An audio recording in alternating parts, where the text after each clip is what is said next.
This episode of The Dig is brought to you by our listeners who support us at patreon.com and by Haymarket Books, which has loads of great left-wing titles, perfect for Dig listeners like you. One that you might like is The Tragedy of American Science, From Truman to Trump by Clifford D. Connor. The tragedy of American science is that its direction is determined by private profit rather than by the desire to improve the human condition. As a result, Connor argues, big science has been irredeemably corrupted by big money. The corruption threatens the air we breathe, the water we drink, the food we eat, and the medicines we take. The tragedy of American science explores how the U.S. economy's addiction to military spending distorts and deforms science by making it overwhelmingly subservient to military interests. While the underlying problems may appear intractable, Connor compellingly argues that replacing the current science-for-profit system with a science-for-human-needs system is not an impossible utopian dream. But to get there, we'll need to grapple with this important history. The Tragedy of American Science, From Truman to Trump by Clifford D. Connor.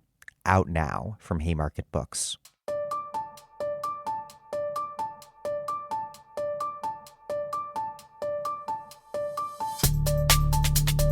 Welcome to The Dig, a podcast from Jacobin Magazine.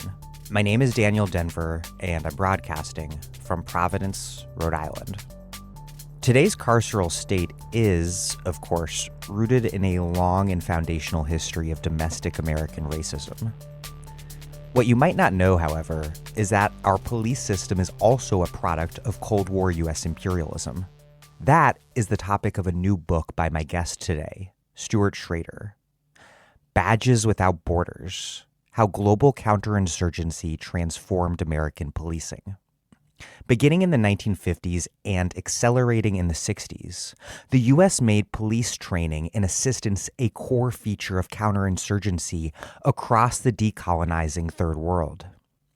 Overseas models, tested out by a government agency called the Office of Public Safety from South Vietnam to Guatemala, were then transplanted into the domestic war on crime launched in the late 60s. It is a remarkable and eye-opening story. Schrader writes, quote, "The familiar widespread critique of police turns on its historical connection to racial oppression. Police grew alongside chattel slavery as an institution in the United States concerned with preventing rebellion, self-emancipation, and even basic black sociality. It blossomed into a profession due to ruling class demands for the control of restive minoritized groups with the advance of industrial capitalism and Jim Crow racial segregation. But Schrader shows that the full story of our state's repressive apparatus ranges beyond breaking strikes and slave patrols. Indeed, it turns out that it's hard to find a neat foreign or domestic origin point when looking for the roots of American policing. Quote, "The standard U.S. big city police techniques that police advisors took abroad with them after World War II had themselves been imported from the theater of colonial counterinsurgency on the Tropic of Cancer at the turn of the century, if not the so-called Indian Wars and the counter-guerrilla campaigns of the Civil War." Schrader's book makes it clear that the causal arrows are heading in every direction. The U.S. occupation of Germany and Japan after World War II shaped models that were then exported around the world, and then back to the United States. Prior to that, quote, "The very institution of centralized professional command and geographic divisions of patrol, which was crucial for professionalization to break the linkages between political ward bosses and police officers in their wards, drew on Army counterinsurgency, particularly in the Philippines." So, from westward expansion to the antebellum South to centuries of war, the construction of the very divide between the domestic and the foreign in this settler colonial empire's use of state coercion was always fuzzy because the border is always provisional and expanding. Military action and policing were never neatly contained categories. As the 9/11 Commission report declared, quote, "The American homeland is the planet." We see that very clearly today with Trump deploying Department of Homeland Security officers to Portland and likely other cities nationwide. Lo and behold, an agency dedicated to stopping terrorists and securing the border is being used to brutally repress domestic dissent.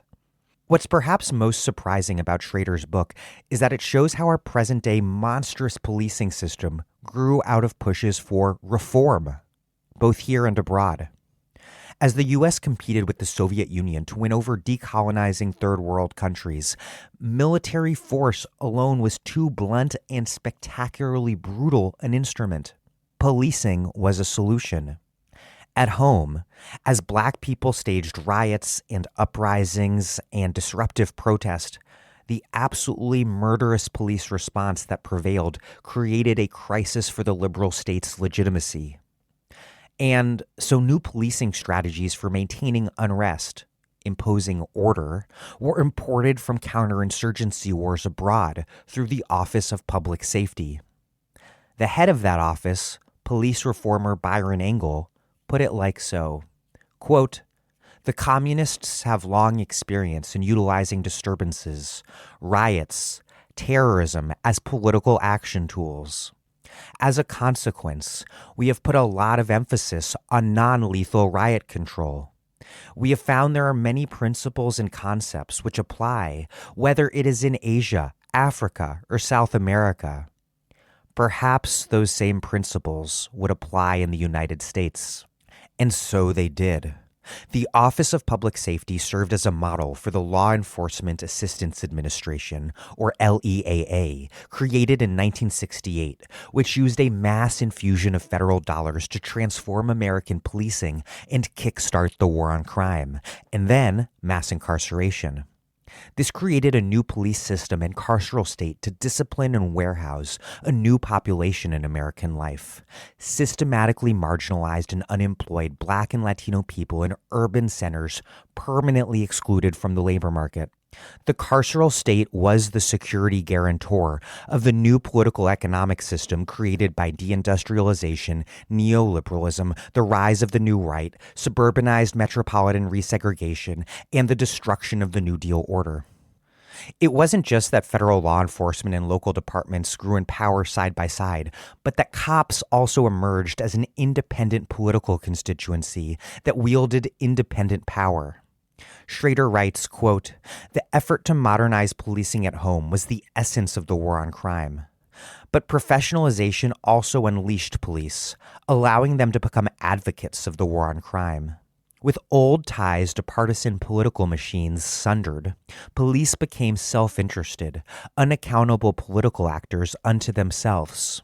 Once politically independent and professionalized, police became better able to mobilize as self-interested, decisive political actors who were impossible to ignore. Note that today it's not just that law and order is a cornerstone of conservative politics. Police as a group of actual people and as an iconic social ideal have become a core political constituency of and political identity for Trumpism, this country's angry and embattled thin blue line of reaction. Black radicals in the 60s and 70s understood the relationship between U.S. empire abroad and what they called internal colonialism at home. It was a universalist refusal of the divide between the domestic and the foreign, an internationalism that is far too rare today. Interestingly, police reformers and counterinsurgency experts of the era likewise rejected methodological nationalism. They took in the entirety of the global situation on a single analytical plane. The upshot, writes Schrader, is that, quote, "To dismantle the carceral state, the national security state will also have to be dismantled. If police reformers have understood their task to be refining policing so as to disarm revolutionary exhortations and neutralize radical movements all over the globe, then the purpose of reformism at home becomes clearer. To weaken the hold of police reform on the imagination in response to every outrageous encounter between police and policed. Contemporary police reform as a global project of U.S. power will have to be constrained. In other words, reform won't do. Defund police is a powerful call because it attacks the war on crime and carceral state at one of its foundational points, the size and scope of policing. As I wrote recently in Jacobin, quote, "This uprising is attacking the neoliberal settlement at its racist and securitized core, winning support for the demand to defund police and reinvest in basic services. The decades-long rollout of the security state displaced class conflict.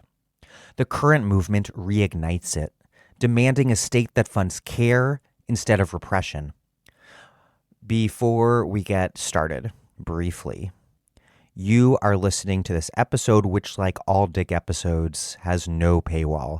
It is free to all, regardless of your ability to pay, because those of you who can afford to support this podcast do so at patreon.com/thedig. What is more is that if you contribute at least $10 a month, we will send you a gift of one or more left-wing books in the mail. We have a lot of excellent titles, perfect for Dig listeners like you. If you have not done so yet, please support the podcast that you listen to by contributing what you can at patreon.com/thedig. That is patreon.com/thedig. Thank you, and here is Stuart Schrader, the Associate Director of the Program in Racism, Immigration, and Citizenship at Johns Hopkins University, where he is also a lecturer. He is the author of Badges Without Borders: How Global Counterinsurgency Transformed American Policing, from University of California Press.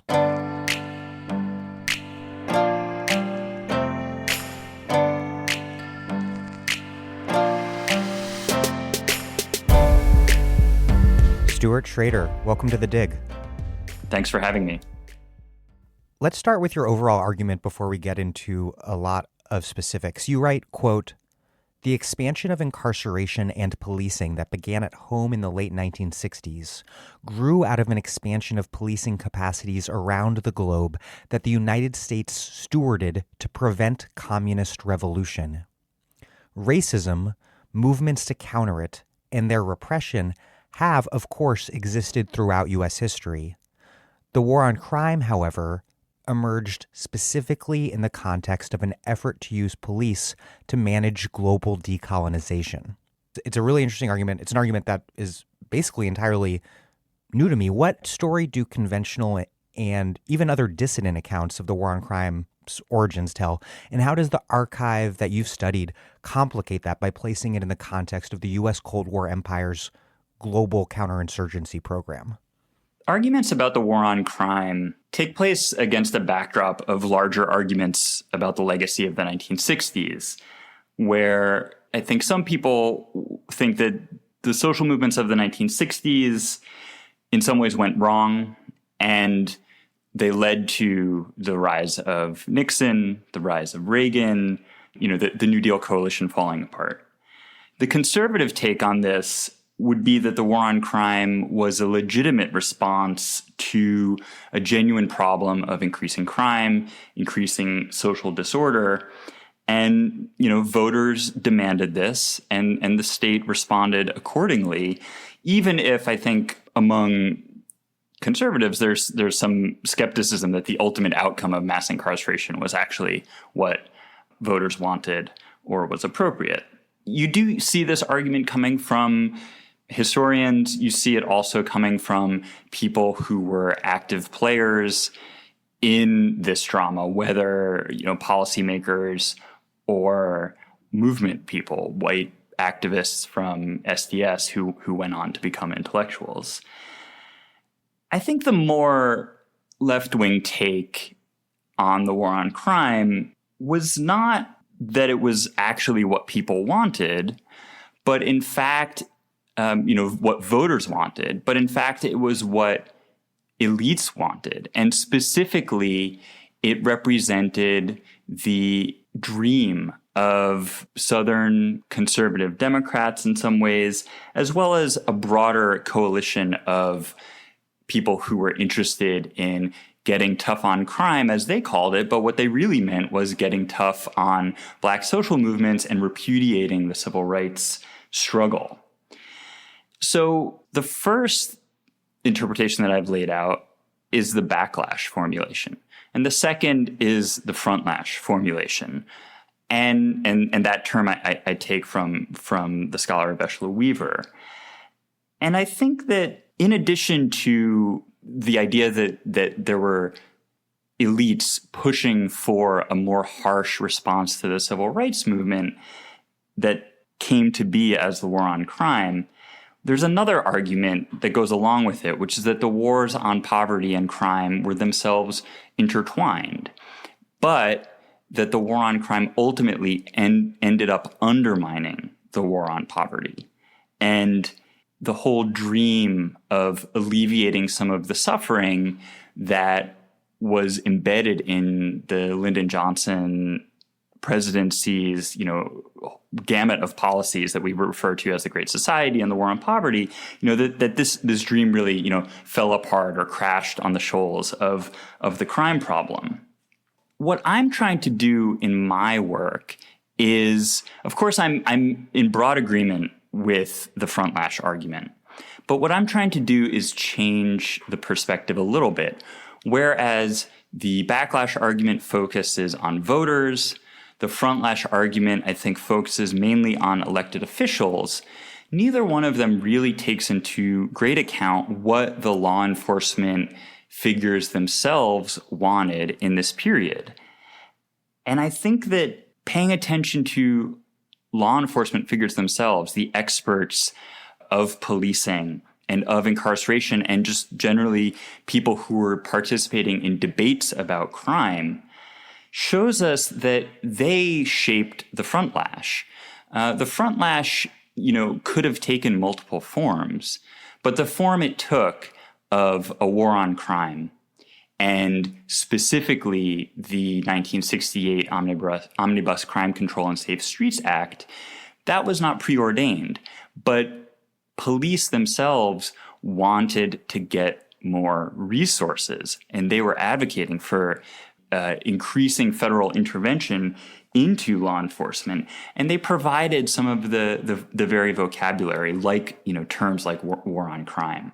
So focusing on law enforcement figures gives us a slightly different perspective from these two kind of dominant narratives about what the war on crime's origins are.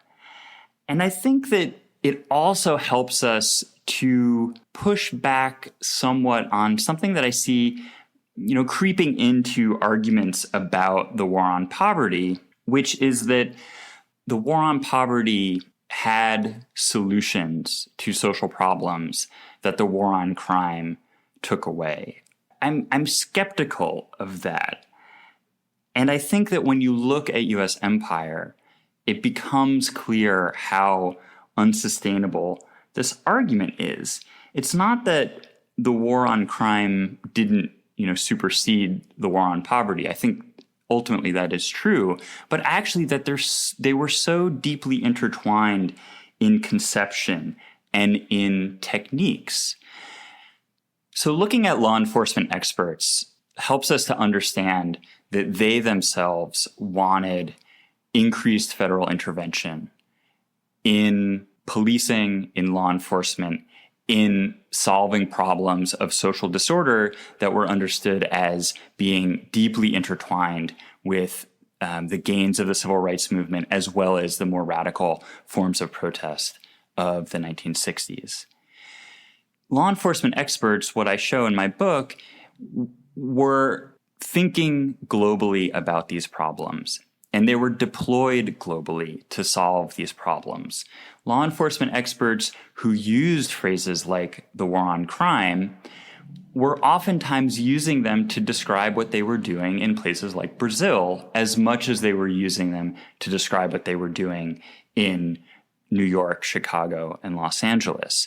And so once we put a focus on law enforcement experts themselves and their own political demands and desires, we see that they are actually operating on a much broader scale and have a much broader scope, which opens the door to then thinking about how the war on crime itself is an outgrowth of a broader imperial project of the United States that is centered on disseminating law enforcement resources and expertise globally. You write, quote, "The carceral state had bipartisan origins. Its proximate catalyst was the demand to reform policing." What was the mid-century crisis in the U.S. state's coercive power at home and abroad that provided the impetus to reform police both here and globally? The reform effort in policing grew out of two crises. The first crisis was a crisis of corruption that was widespread and widely understood as growing out of the municipal political economy where machines ran the city and police worked for political machines. And this corruption, this graft, ultimately led to police not only losing legitimacy, but losing effectiveness in some of their other tasks besides simply, collecting graft and running, patronage networks.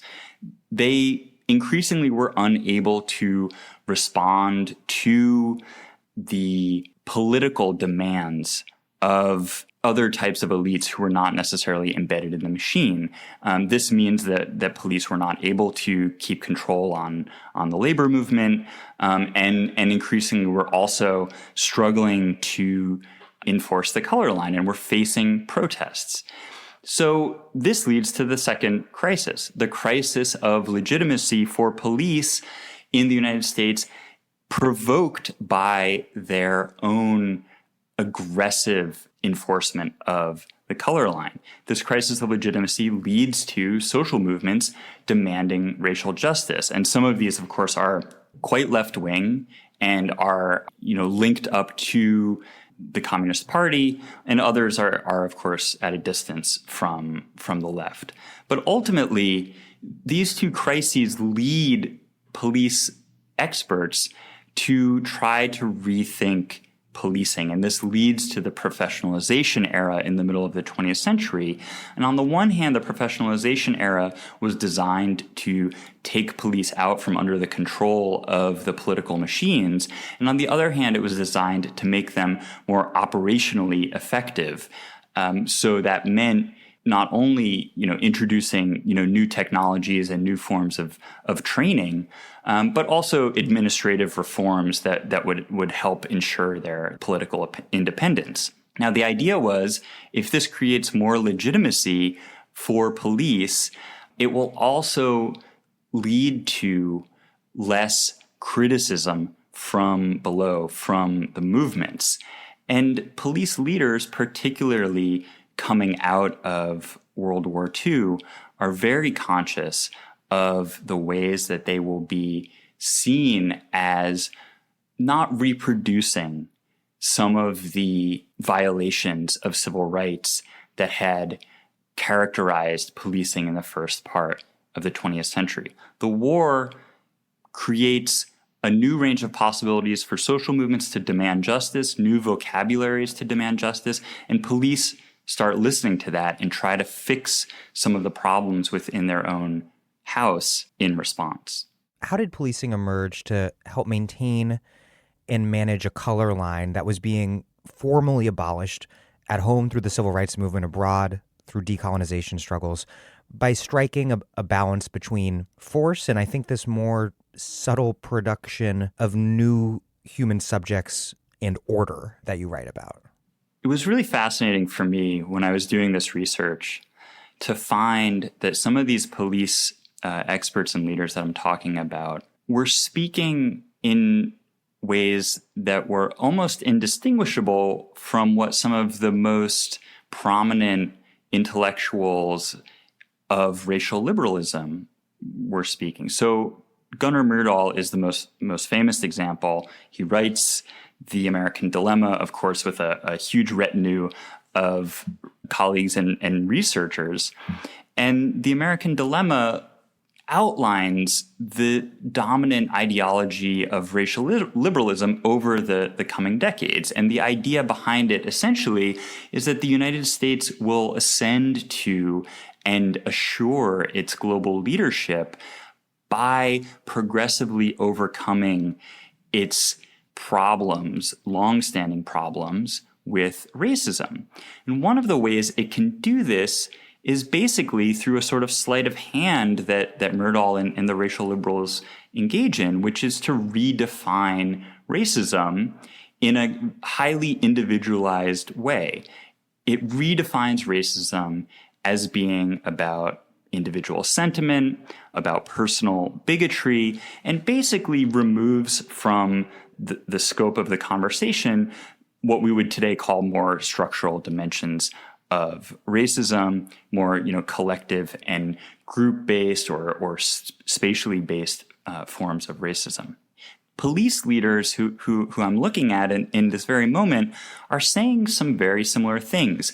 And one of the ways that they talk about this is explicitly by saying that if police in the United States are seen to be engaging in racially bigoted behavior, by which they mean, attacking and brutalizing individual African American people, that this will play badly on the global stage. Police leaders in the United States were quite conscious. I was surprised to find they were quite conscious of how the United States appeared to a global audience. And we already know from a range of scholarship that the United States State Department and other elites and diplomats were concerned about the U.S. image abroad, particularly in the context of the Cold War, and tried to press for reforms and changes to the really awful forms of racism in the South and under Jim Crow, so that the United States could win adherence among people of color in the decolonizing parts of the globe. Because the Soviet Union could point at Birmingham and say, what democracy? Or point at racist immigration laws and say, you have racist immigration laws, how your promise of a democratic alternative to Soviet despotism is an empty one. That's exactly right. And police echoed this.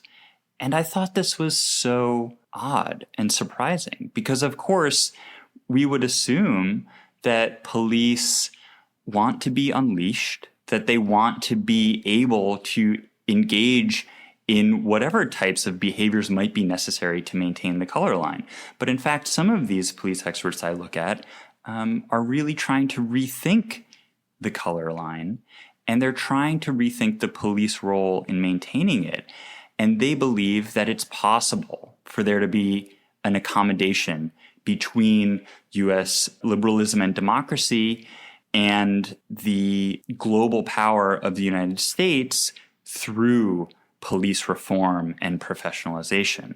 Police can be used as the first line of defense, which is a term that I use throughout the book, drawing from these figures. They can be used as the first line of defense against crime and against subversion in order to protect democracy and ensure formal equality. But the problem, of course, with this racially liberal viewpoint is that they're not willing to question the underlying structural foundational forms of inequality that U.S. power, both at home and abroad, is wrapped up in creating and fostering. The central argument of your book is about how the wars abroad influenced policing at home, or perhaps more accurately put, how wars abroad was actually really policing abroad often. That ricocheted back to inform policing at home. And the institution at the core of your story is the Office of Public Safety, OPS, which I'm guessing most of my listeners have never heard of. I had never heard of it. It was located within the Agency for International Development, AID, and OPS provided counterinsurgency policing assistance to police in at least 52 countries, with officers from 77 countries attending their training academy.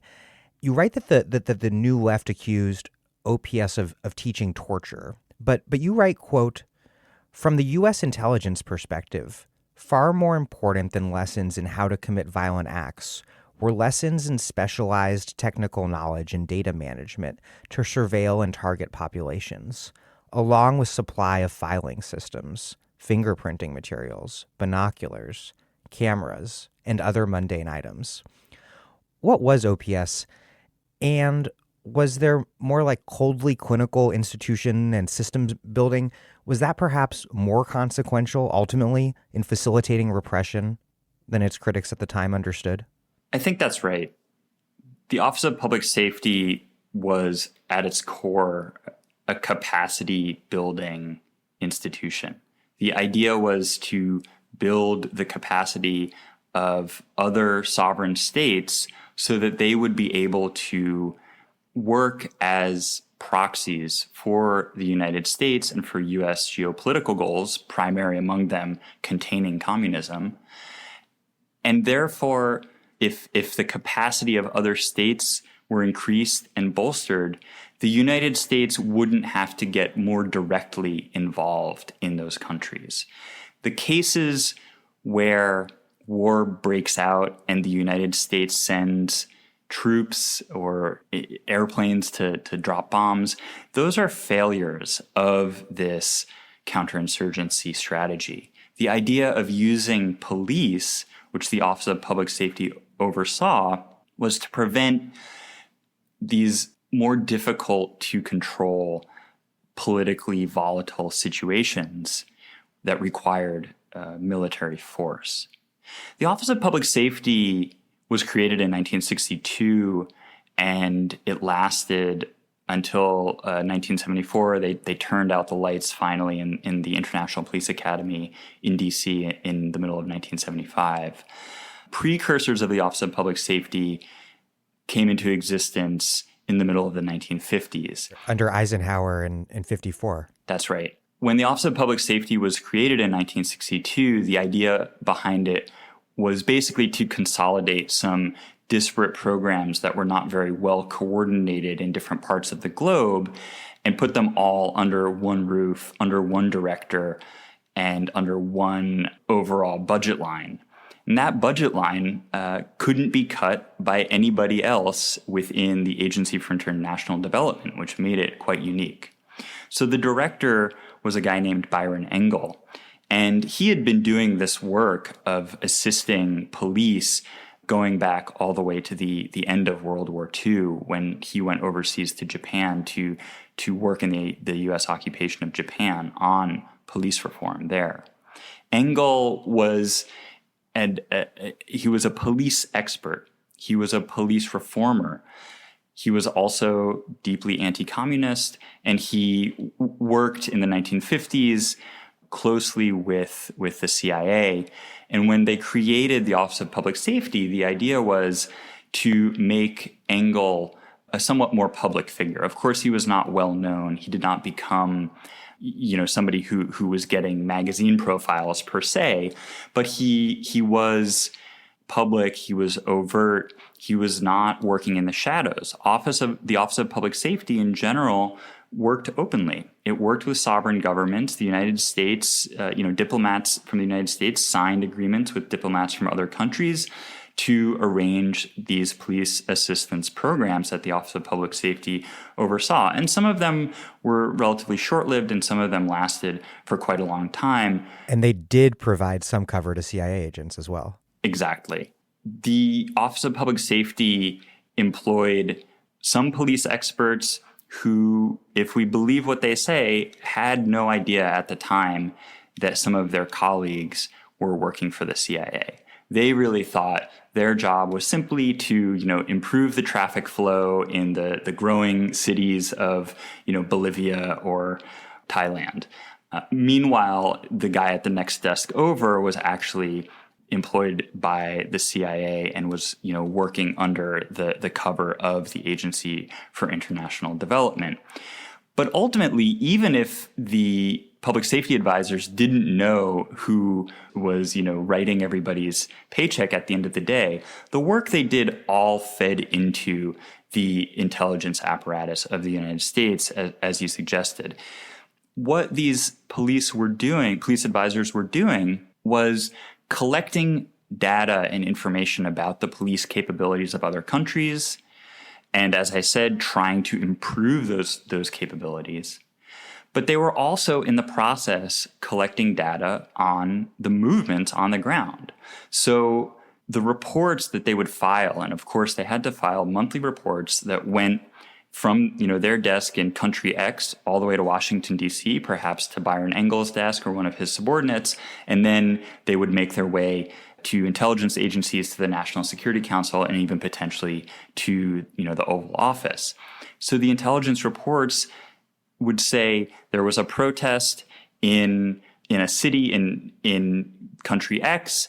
The communist movement engaged in these types of maneuvers and behaviors during this protest, and the police responded in such and such a way. And so you got both sides of the picture, the ability of the state to control rebellions or political mobilizations, and you got a picture of the size and strength of the grassroots mobilization itself. And so this is the type of work that they were doing that fed into U.S. intelligence gathering.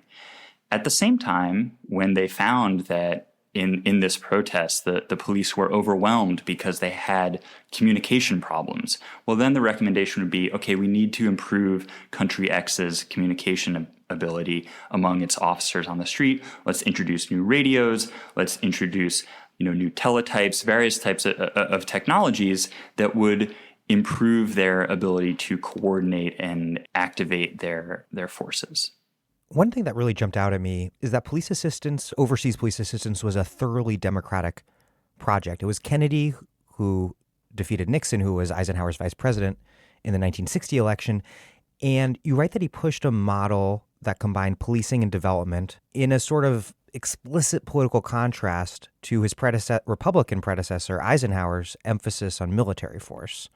But throughout the story that you tell, these turf wars and disputes continue between advocates of policing among supporters of OPS and whatnot, and then other people who prioritized military special ops and this idea of fighting rural guerrillas with guerrilla-style tactics. How did OPS emerge from these debates over counterinsurgency in Vietnam and elsewhere? And how did those debates become expressed as a partisan or ideological debate throughout the period and throughout the entire Cold War? The Eisenhower administration had a vision of the Cold War that centered on nuclear weapons on the one hand, the nuclear stalemate that came into being, and covert action on the other hand, which was of course spearheaded by the CIA. And the coups that we know well in Guatemala or Iran, exemplify that covert action side. Now, it's certainly the case that after those coups, police assistance followed. Guatemala and Iran were big recipients of police assistance, and figures like Engel in the 1950s were overseeing that. But ultimately, this led to, particularly the coup in Guatemala, led to a belief within the CIA that type of covert action could succeed in many places. And, scholars have written wonderfully about how the CIA took the wrong lessons from the coup in Guatemala, and they tried to replicate it in other places. And the most notorious example of that was the Bay of Pigs invasion, which of course came in the early part of the Kennedy administration, but was really an idea of the Eisenhower administration. Yeah, and you write that these special ops enthusiasts, what Bay of Pigs showed that they didn't realize it, that they didn't appreciate. They were obsessed with kind of reading Mao and studying the legendary North Vietnamese general Yap, but they ignored their basic insight that the guerrilla war could only succeed if it had local support. Exactly. These covert operators believed that it was possible to roll back communism, not simply just contain it. And the way to roll it back was to engage in something like guerrilla warfare, but in an offensive way. They would send guerrillas into these countries with the goal of subverting and undermining their governments. And this was a huge disaster. It was a disaster almost every time it occurred. And in the process, this ended up discrediting some of these officials. And ultimately, although the police assistance program had been initiated under Eisenhower, it was really kept on the back burner through the end of the Eisenhower presidency. But then once the Bay of Pigs happened, a whole range of figures within the intelligence and national security world were discredited. It was just such a disaster, and Kennedy himself was so embarrassed and humiliated and angry that it allowed some other figures to try to fill the vacuum that was left when these discredited figures really had to hide their heads in shame, and some of them left their positions entirely. So this led to a guy called Robert Comer seizing the initiative, and Comer had known Engel. Blowtorch Bob. That's right. Robert Comer, also known as Blowtorch Bob by people who knew him because of his irascible tendencies and his unwillingness to take no for an answer. Comer knew Engel throughout the 1950s, and Comer entered the National Security Council under Kennedy, and after the Bay of Pigs really just seized the moment, and he said, look, let's stop with this covert action nonsense, which is just not doing us any favors, and let's bolster police assistance, because the real way that we're going to contain communism is to implement these counter-subversive, counterinsurgency policing programs across the globe. We're already doing it to some degree. Let's do it better. Let's have greater coordination. And I think that this aligned with Kennedy's overall vision of his foreign policy, which on the one hand was trying to become more active and interventionist in the sense of providing development assistance and reaching out and trying to develop the diplomatic ties with other countries to prevent them from going over to the side of the communists. And so police assistance fit perfectly within this because it was itself development. The idea was developing police. And it also did not have this taint that came from the covert action side, which made it seem undemocratic and ultimately illegitimate in such a way that it needed to hide its purpose. And too counter-revolutionary for a moment of revolutionary decolonization. Yeah. Whereas policing was a better fit for like Alliance for Progress type programs. Policing fit well with the overall initiative to provide development aid for agriculture, for big public works, for education. Policing was just one further component of this overall suite of development initiatives that would modernize these societies. And that was central to the Kennedy administration's goals. The Kennedy administration, both President Kennedy and his brother Robert and many others around him, they were all enamored with the idea of development as the antidote to communism. They were certain about the necessity of defeating communism, but they were also quite sure that the types of behaviors that the CIA had engaged in with the Eisenhower administration were not doing the United States any favors. Ultimately, those types of behaviors never really went away because there were very powerful people within the intelligence bureaucracy who still maintained, kept their eye on the possibilities of covert action.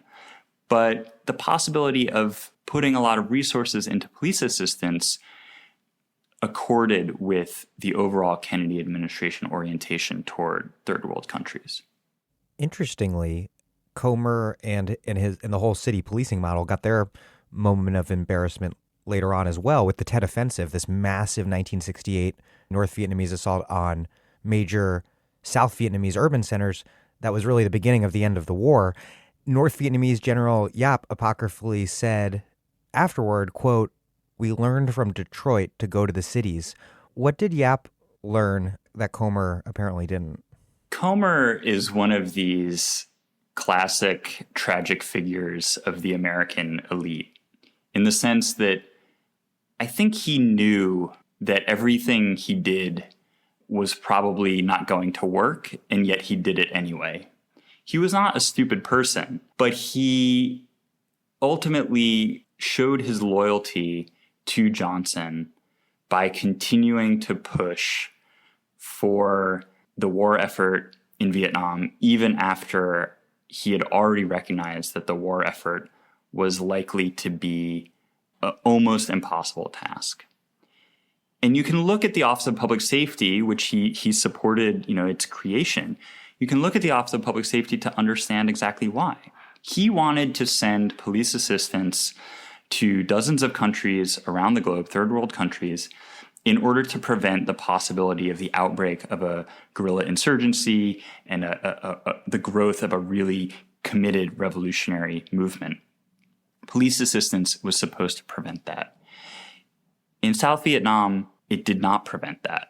And by the time Johnson sends him to Vietnam to be his basically his main man, his pacification czar, the war is at its almost at its height, and the United States is not doing well.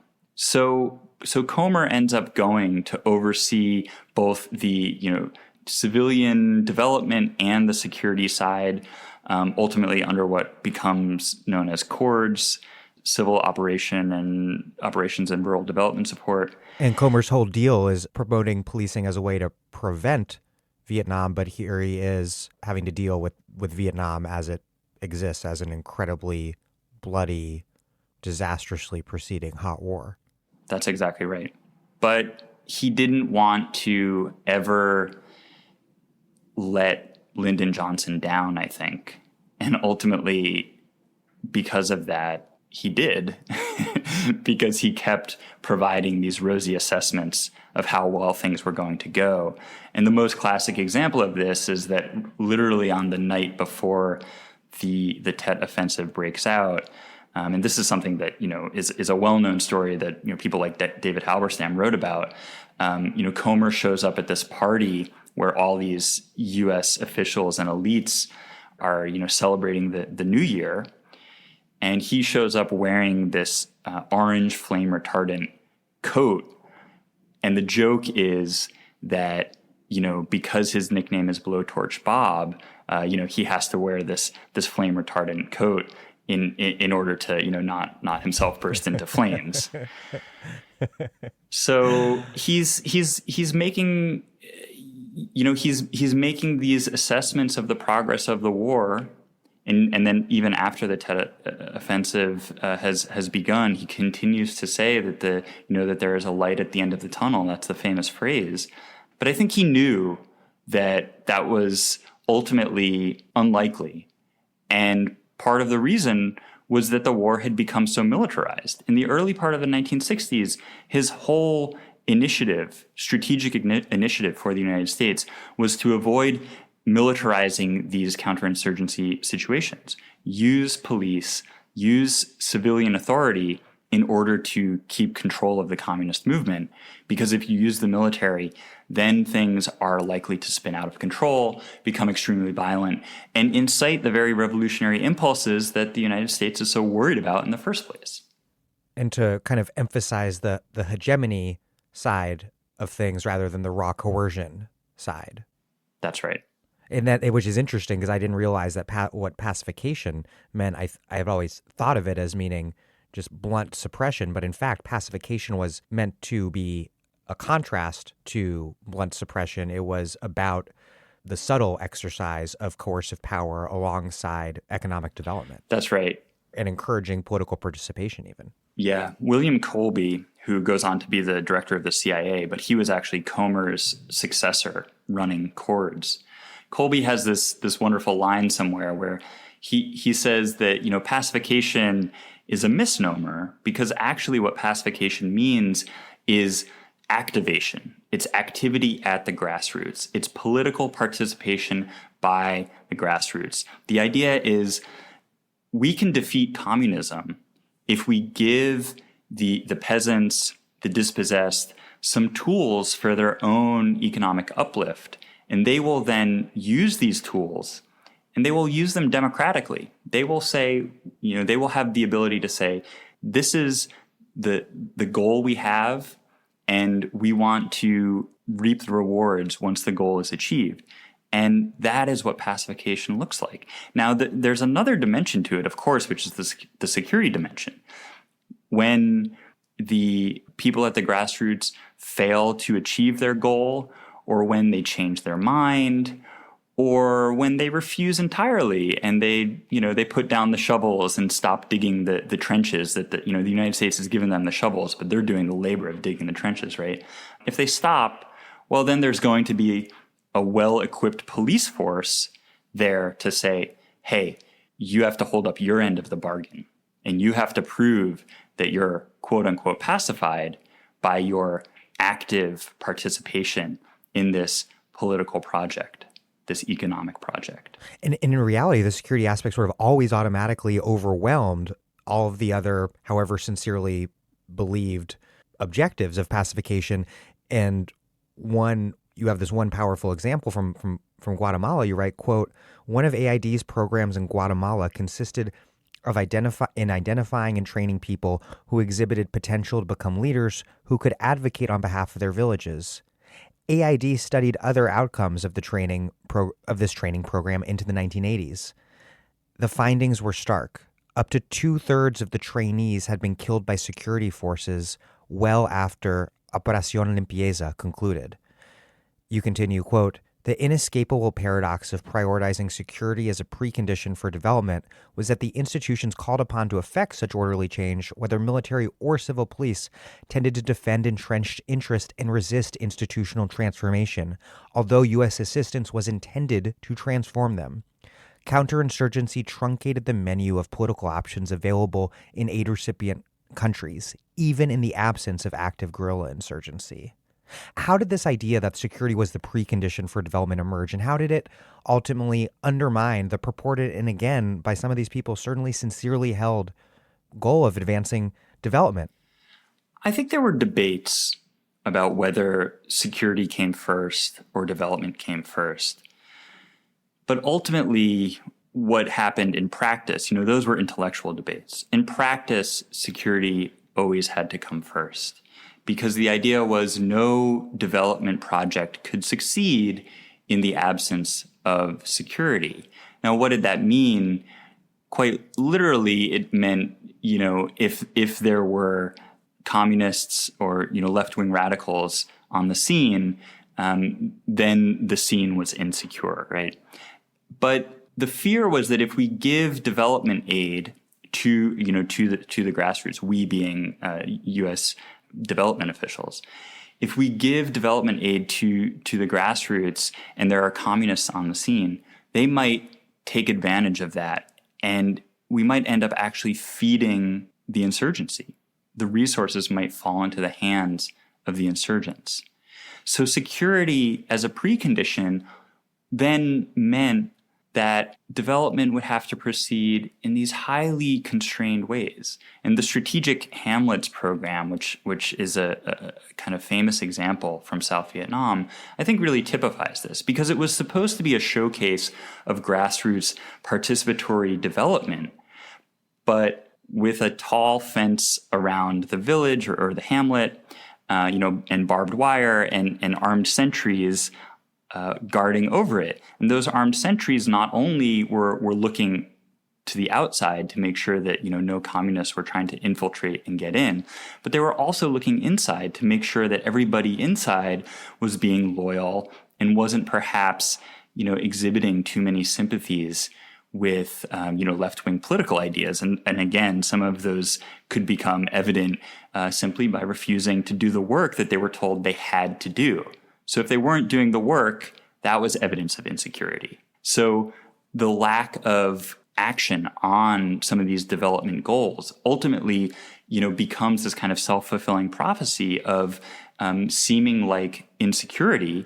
And when there's insecurity, well, then development necessarily is an impossible goal, right? And security becomes the primary problem to be dealt with. And I think we see this in counterinsurgency theory and certainly counterinsurgency practice all the way up through to the present. This focus on the security objectives as the primary goal and the failure to meet those security objectives as evidence that the development goals are never going to be achieved and maybe weren't achievable in the first place. Let's talk about the sort of fundamental framework guiding these ideas, which is modernization theory, which is important for your book and really important for understanding a lot about the 20th century. It was a formally race-neutral academic theory that explained the hierarchy of the world system and legitimated U.S. interference and control of the third world countries. That's not really explaining how modernization theory would describe itself, but it is what it did. And you write, quote, "Counterinsurgency was the means, according to LBJ National Security Advisor Walter Rostow, of ensuring that modernization was not channeled into extremist appeals to redirect this revolution, inasmuch as scavengers of the modernization process aimed to capitalize on discontent and disarray. Although structural functionalism had little to say about revolution or insurgency or their prevention, in Rostow's view, insurgency was necessarily related to disequilibrium. Infiltrating revolutionaries and subversives took advantage of disequilibrium ushered into third world social life by the frenzy of modernization, which entailed urban migration and new socio-spatial morphologies, technological change and novelties of consumption, emergent mass sources of information, reconfigured gender relations, the endowments and expectations of sovereign citizenship, and the dissolution of customary economic ties via capitalist-oriented commerce and labor relations." That's really fascinating, including in part because this U.S. national security analysis was ironically not very different from the communist analysis. Communists did indeed see an opportunity with all that was solid melting into air across the third world. Explain modernization theory and how it fit in or related to that other academic theory you mentioned in passing, structural functionalism, and how that all shaped U.S. counterinsurgency at home and abroad. Modernization theory was the dominant intellectual paradigm in development studies, in thinking about the so-called third world in the United States in this moment. Modernization theory, as you rightly point out, has some similar diagnoses as some of the more wooden forms of communist theory. And Walt Rostow, who writes the kind of most popular version of modernization theory, his book's subtitle is a non-communist manifesto. So he very clearly sees what he's doing as providing a rejoinder to communism. And you're right that both communist radicals and the modernization theorists believe that the kind of frenzy of the development of what we would call the rise of capitalism, or the intensification of capitalist social relations, or we could use technical terms from Marx like formal and real subsumption, whatever vocabulary you choose to deploy to understand this. It's certainly the case that lives are changing before people's very eyes. Political systems are changing, but also everyday life is changing in this period of the 1950s and 1960s. And what the modernization theorists wanted to do was harness these potentially revolutionary impulses toward capitalism, toward consumption-based economies, and of course toward political allegiance with the United States. On the other hand, the communist movements argued that the dissolution of social bonds and the frenzy of or the maelstrom that was occurring with the intensification of capitalist social relations, was leading to greater levels of exploitation, greater levels of social alienation, and therefore, a revolution in the other direction was the answer. So, there's a book about modernization theory titled The Right Kind of Revolution. And I think that's really a good way to characterize it. The Kennedy administration, where modernization had its greatest influence through figures like Rostow, they believed in the possibility of a revolutionary transformation across the third world, but the revolution would lead to forms of liberal democracy, forms of capitalism, and ultimately, like I said, allegiance with the United States, rather than a revolution that would lead to allegiance to, China or the Soviet Union or Cuba. And modernization theory as an intellectual paradigm tried to present some models for what the different stages of the development of this type of society that would be, consumption heavy and more urbanized and more even cosmopolitan. How would a society get to that?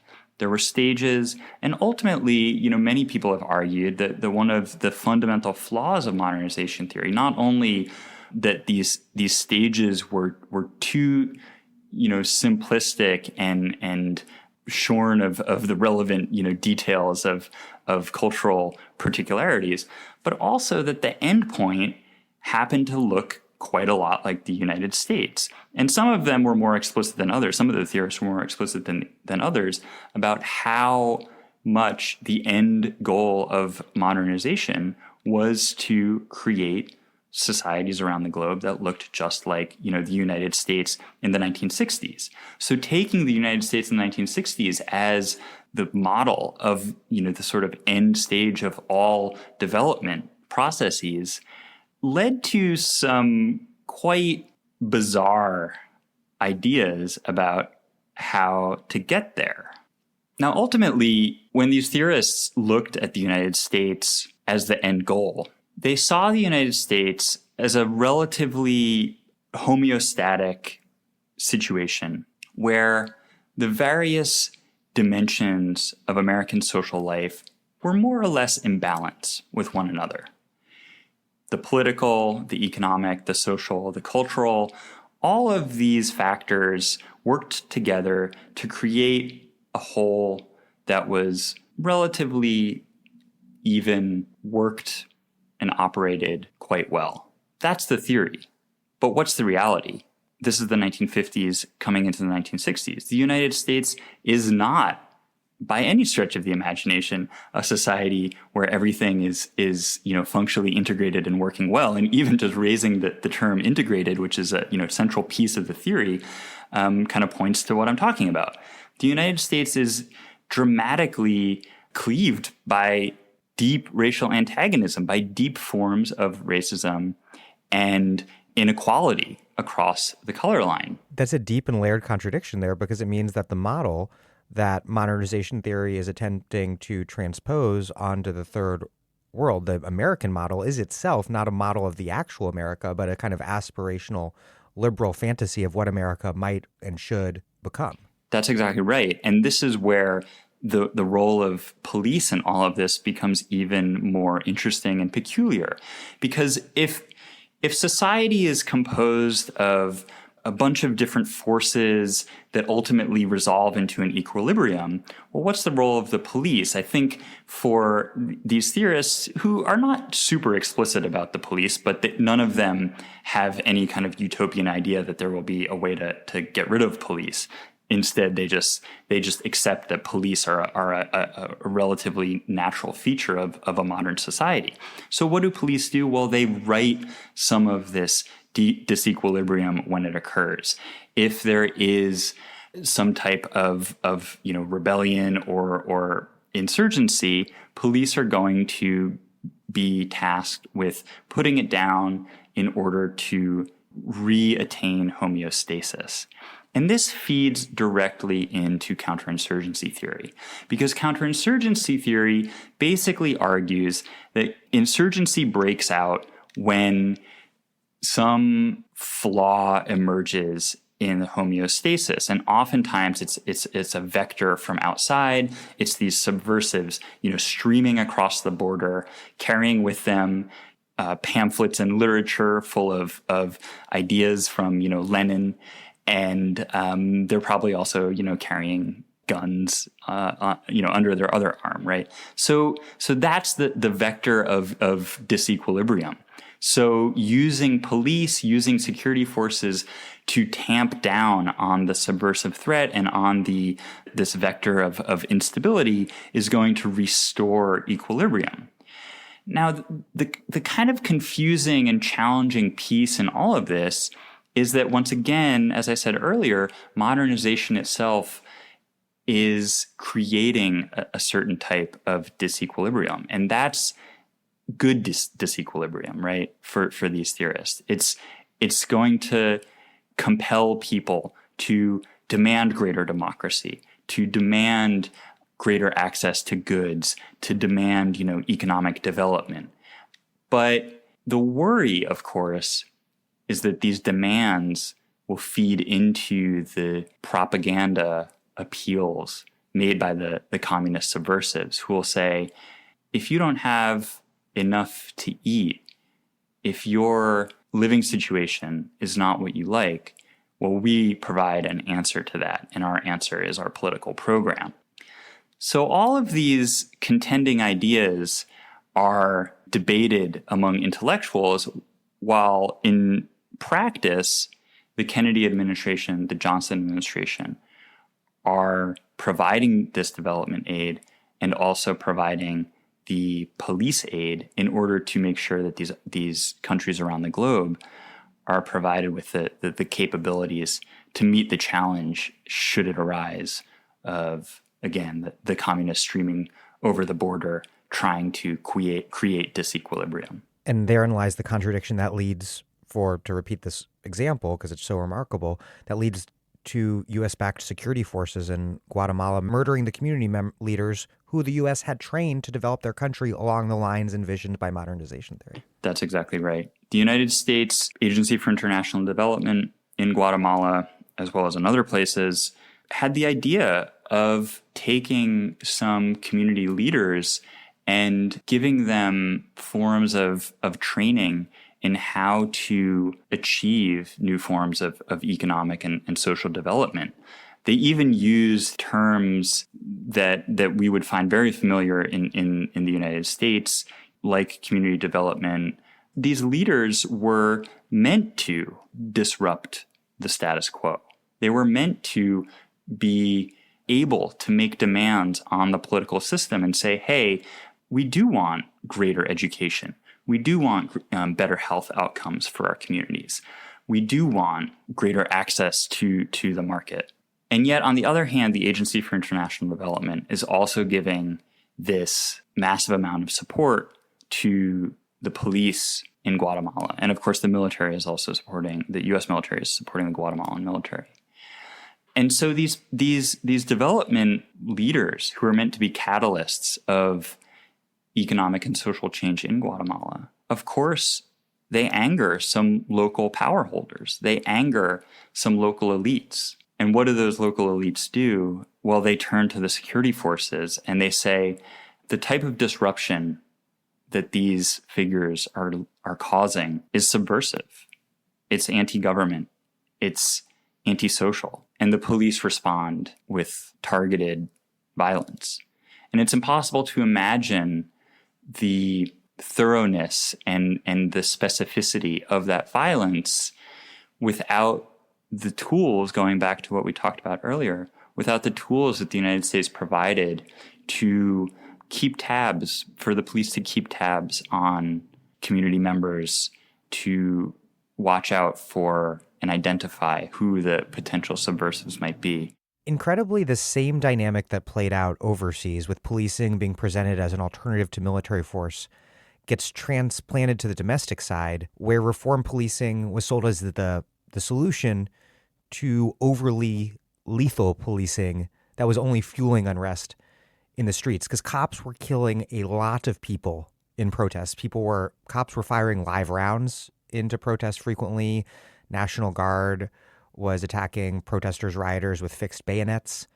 And a key way to solve this problem, and this critical turning point in the rise of the war on crime, was the Law Enforcement Assistance Administration, the LEAA, which was created by the 1968 Omnibus Crime Control and Safe Streets Act, signed into law by LBJ.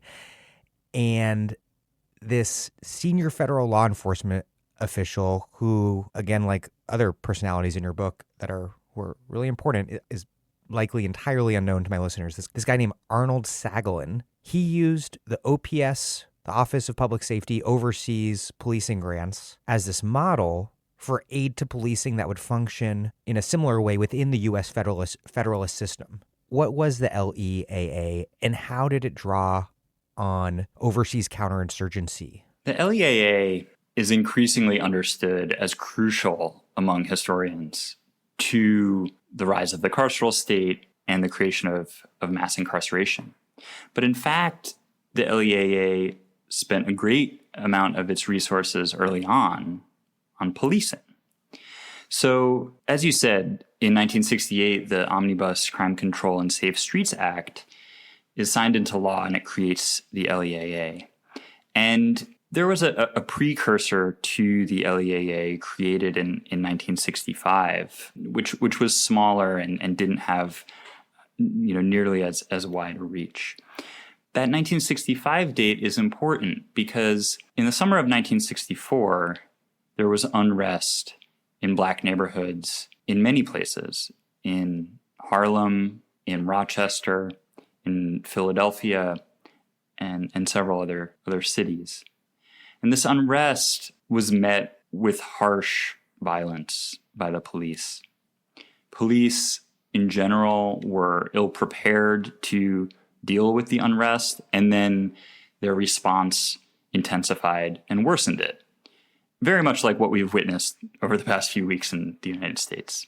Although the major difference is that in the past few weeks in the United States, the police have not been firing live rounds into the crowds, thank God. Arnold Sagalin was a federal law enforcement official. He came out of the milieu of police reform that we discussed in the middle of the 20th century. He was a firm believer in police reform. He believed that police legitimacy hinged on reform, on political independence of police, and on the technical abilities and aptitude of police. It just so happened that in his federal role, working for the Treasury Department, actually, he came to meet Byron Engel. Byron Engel took a shine to him, and they became good friends. Sagalin, worked alongside Engel and worked with the Office of Public Safety in his Treasury Department role, because in the Treasury Department, he basically oversaw police training, law enforcement training. We don't tend to think of the Treasury Department as containing law enforcement officers, but actually back then it did, and still to this day it does. Sagalin, because he's an official working within the United States who has some access to the Johnson White House, he looks at what happens in the summer of 1964, and he sees it as a disaster. Police around the country have utterly failed to control this unrest. And in fact, this unrest is playing out on a global stage. Once again, he's thinking about the Cold War context, and he's thinking about police violence against everyday Black people in the streets of cities like New York and Chicago. And he's saying, this is bad. We need to do something about this. And you write that LBJ sees police violence, not excess Black militancy or riots, as the true threat to his agenda. I think that's right. And I think that's been widely mischaracterized in the backlash literature, that LBJ was somehow scared of Black militancy and ultimately the Black Power movement. Now, I would not want to imply that he wasn't worried.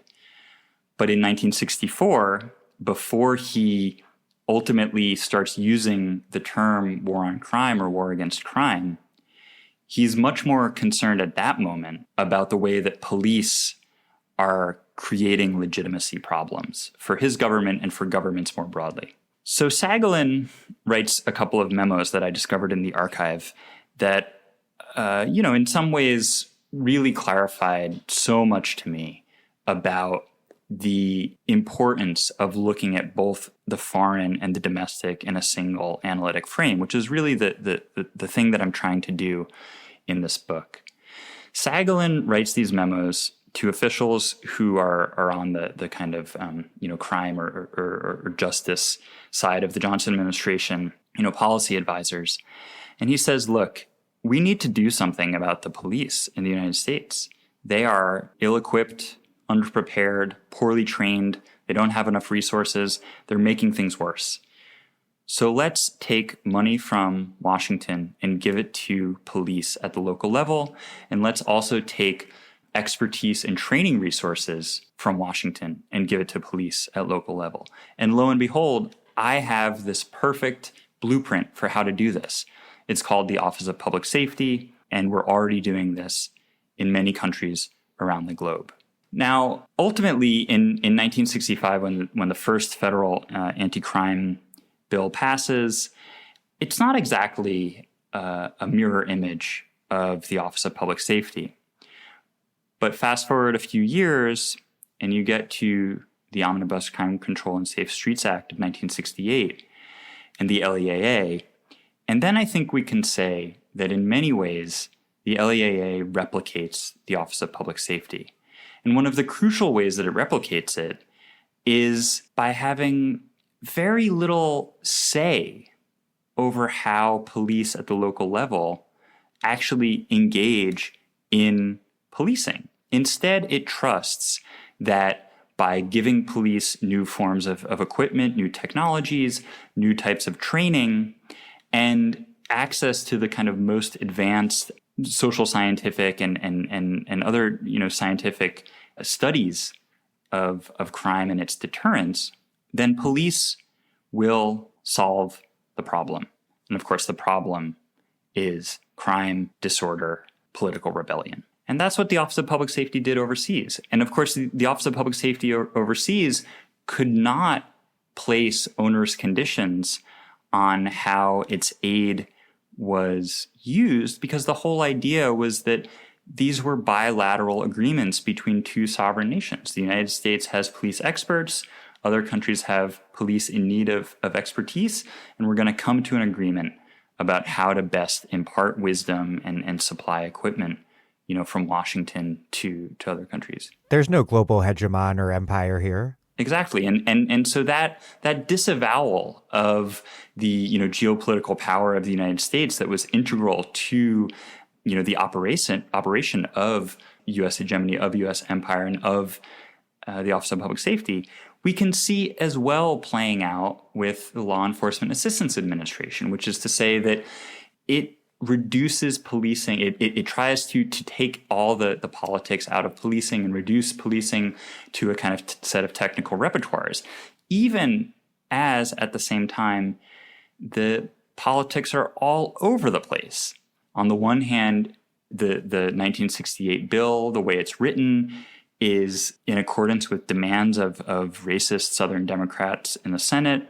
It gives money to J. Edgar Hoover's FBI for Hoover's own purposes, which really don't have very much at all to do with improving the policing techniques of poor municipalities across the country. And then most importantly, the LEAA creates this awkward bureaucratic system where the state governments have ultimate say over what types of aid they're going to request from Washington. And what that did was give more power to what were understood as more likely to be conservative state officials, governors and state legislatures, than the potentially more progressive municipal officials who actually were most close to the so-called crime problem. This is Sarah Jaffe, and you are listening to The Dig with Daniel Denver, my favorite podcast for thoughtful discussions on the U.S. left and beyond, and you can support it on patreon.com. This episode of The Dig is brought to you by our listeners who support us at patreon.com, and by Verso Books, which has loads of great left-wing titles, perfect for DIG listeners like you. Verso just launched a new subscription service for readers to get ebooks and discounts every month. When you become a member of the Verso Book Club, you receive all of Verso's new ebooks every month, as well as one or more new books in the mail, plus 50% off all Verso books as long as you're a subscriber. To celebrate Verso's 50th anniversary, all member tiers are now at a discount of 50%. Choose between 3 membership tiers. The Verso Reader tier is a digital subscription for every new Verso ebook each month. Verso Subscriber for 1 book sent to you in the mail every month and all Verso ebooks. And Verso Comrade for 2 to 3 books sent to you by mail every month, plus all Verso ebooks. To celebrate Verso's 50th anniversary, each option is 50% off for your first 3 months. At this momentous time for global politics, Verso will bring you radical voices that challenge capitalism, racism, and patriarchy, debate the future of the planet, and work towards real political change. Sign up for the Verso Book Club at versobooks.com/book club. That's versobooks.com/book club. You write about how police reformers working in the occupation governments of Japan and Germany, how they believe that centralized police forces were the bedrock of totalitarian government, which, I think was probably true for Japan and Germany. But that was also inflected by American federalism and the belief that American federalism was a superior model, which of course ignored the fact that in the U.S. it was precisely the fragmentation of law enforcement through the federalist system that facilitated the authoritarian power of local police departments over Black people. So there was this incredible belief in federalism in the U.S. And so police reformers who wanted the federal government to play a major role in transforming local police departments, one, had to figure out a model that was in accord with their own federalist beliefs, but they also had to contend with local police chiefs who jealously guarded their independence. And even J. Edgar Hoover was staunchly against a centralized national police force, which he was in charge of running the closest thing to that. How did the LEAA thread that needle and manage to dramatically increase the federal role in law enforcement while also increasing the power of local law enforcement? And how did what you call these, quote, myriad overlapping and interlocking jurisdictions, penal systems, and law enforcement agencies create the carceral state? Talking about law enforcement federalism in the current moment when there are federal law enforcement agents being deployed to American cities is jarring, to say the least. Because in the 1960s, the fear of federal encroachment on law enforcement led to the somewhat bizarre and ineffective design of the Law Enforcement Assistance Administration. And when I say ineffective, I want to be clear that I'm not saying that it was ineffective at expanding the capacity of the carceral state and ultimately, as others have argued, leading to mass incarceration. But I do think it was ineffective at its stated goal of introducing the best type of technological advances and the kind of best practices that police reformers wanted to introduce across the country. Ultimately, reforms were taken up really unevenly and haphazardly precisely because Washington couldn't say to local police, you must take up Reform X. The design of the Law Enforcement Assistance Administration made that impossible. And part of the reason for that was that local law enforcement sheriffs, police chiefs, of course, saw federal intervention as a constraint on their prerogative, a constraint on their discretion, and likely in this moment of the Civil Rights Revolution, a constraint on their ability to maintain the color line. Federal intervention was synonymous with civil rights certainly after 1964, and even earlier than that. And police were extremely worried about that. With the National Guard being sent into Little Rock. That's right. if you look at the details of the Omnibus Crime Control and Safe Streets Act, one of the things it says is that police will not be held to the regulations on anti-discrimination that have been instituted into federal law in the 1960s in order to be eligible for federal funds. Police could discriminate in their employment and still be eligible for federal funds, unlike every other institution in the United States, at least according to the law that as it was being devised in this period.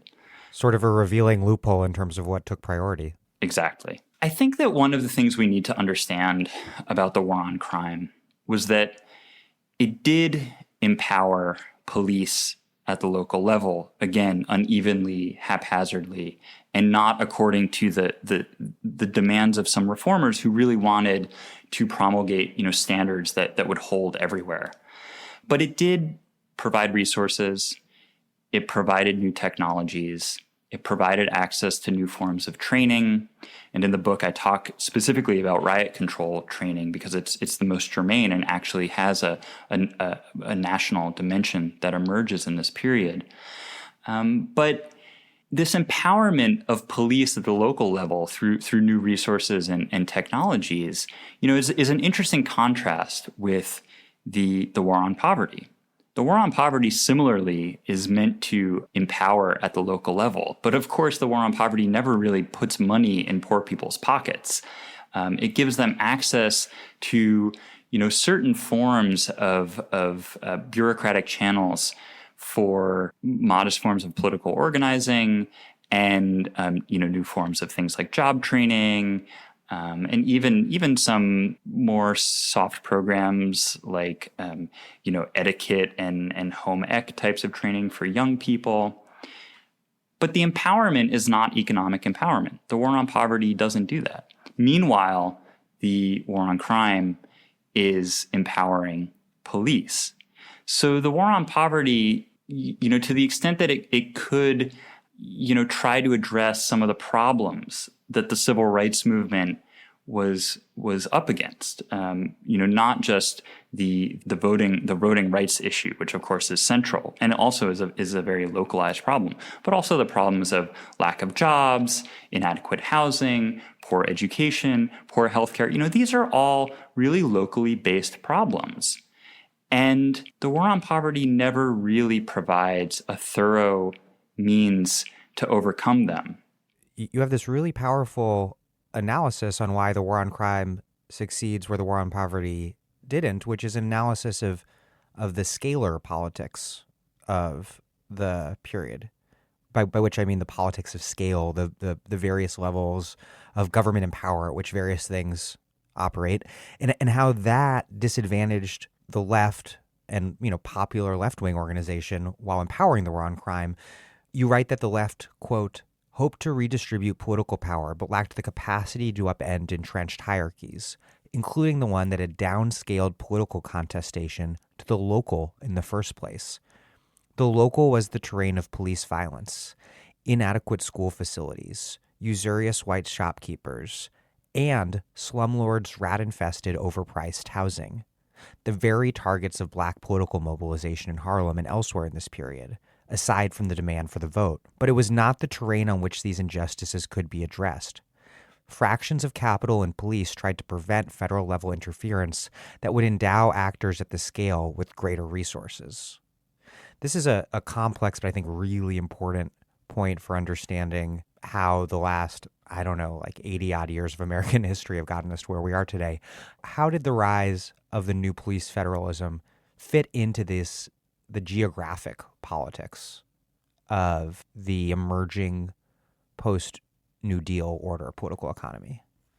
I think that when we look at what the war on poverty failed to do, and also what it was ultimately, in many ways, designed to do, we start to see some really strong continuities all the way through to the present.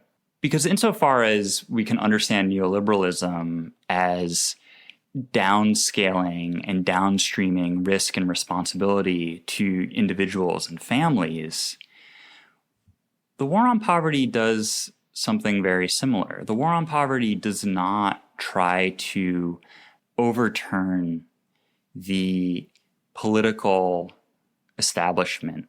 And when it even seems like it might be possible for some people who are empowered through the war on poverty, through maximum feasible participation, to feed some of that into electoral campaigns, Congress gets very nervous and starts thinking about ways to rewrite the legislation.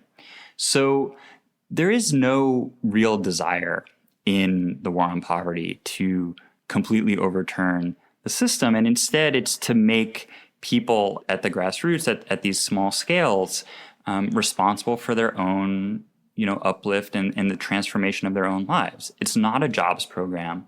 It's not putting money in their pockets. Instead, it's making them, responsible for addressing these problems. But these problems of, unemployment or even street crime, are not things that politically disempowered, disenfranchised, exploited people are able to solve on their own. It's just simply impossible. And so by retaining this architecture where people at the lowest scale are ending up having to kind of fend for themselves, although with some modest forms of assistance through community programs that the War on Poverty provides, there's no possibility of really transforming the situation they find themselves in. And of course, what also is happening at this very moment is a real transformation in the broader, industrial economy and kind of spatial landscape of the United States at the very same time. And part of that comes out of some actual gains of the civil rights movement and their repudiation. How do we go from this new police federalism that you write about to DHS being created with bipartisan support after 9/11 to Trump today using DHS agents in general and border agents very much in particular as essentially a federal government police force that people didn't realize had already been created, like a latent, nascent federal police force that is being sent to occupy Democratic-run cities in a total seeming violation of the Federalist states' rights principles that conservatives supposedly hold so dear? Well, I think on the one hand, it shows us the hollowness of those supposed states' rights claims. And this is something that I try to deal with in the book, which is, not a huge revelation, just to say that those claims are again about maintaining racial prerogative among white elites. But more broadly, I would say that many of the law enforcement experts and leaders who I look at in the middle of the 20th century would be quite surprised at what is happening right now, and maybe even frustrated, because they would say, we had to work so hard to thread this bizarre needle so that we could get resources from Washington to fight an international communist conspiracy while not pissing off truculent local sheriffs in various, rural areas of the United States. It was a really challenging task for them, and they sort of did the best they could in this political situation. Fast forward to 2020, and a lot of this doesn't seem to apply anymore. But I would say that what happened in the process of using law enforcement to fight the Cold War, both at home and abroad, was that law enforcement figures gained a certain amount of credibility, confidence, and cohesion.